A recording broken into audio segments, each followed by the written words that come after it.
Magandang hapon, hindi kailangan ng gobyerno ng bagong komite para palakasin ang pagprotekta sa karapatang pantao. Yan ang reaksyon ng Human Rights Watch sa utos ni Pangulong Bongbong Marcos na bumuo ng Special Committee on Human Rights Coordination.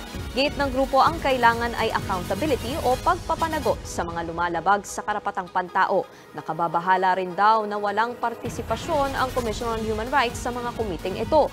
Pero sa mga ahensya ng gobyerno lang daw, ang ilan mismo may kinalaman pa raw sa pag-atake sa mga human rights defender.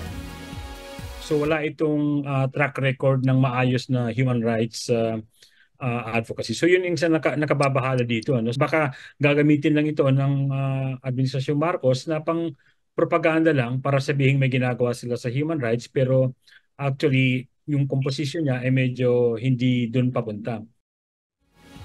Ilang lugar sa Quezon City, Las Piñas at Parañaque ang mawawala ng tubig sa susunod na linggo dahil yan sa pagkukumpuni ng mga linya ng Maynilad. Mangyayari ang water service interruption sa iba't ibang oras mula May 12 hanggang 20. 5 barangay ang apektado sa Las Piñas. Isa naman sa Parañaque at 10 barangay sa Quezon City.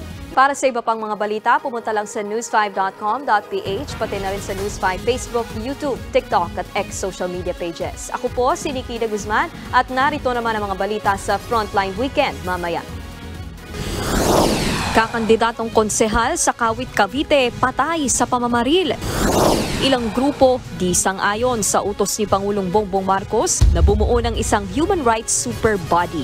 Bakit kaya? At kilalanin ng nanay na imbis magbunganga sa paglalaro ng video games ng mga anak, sumali pa nga. Yan at iba pang mga balita at impormasyong hatid ng inyong kasangga sa pagbabalita.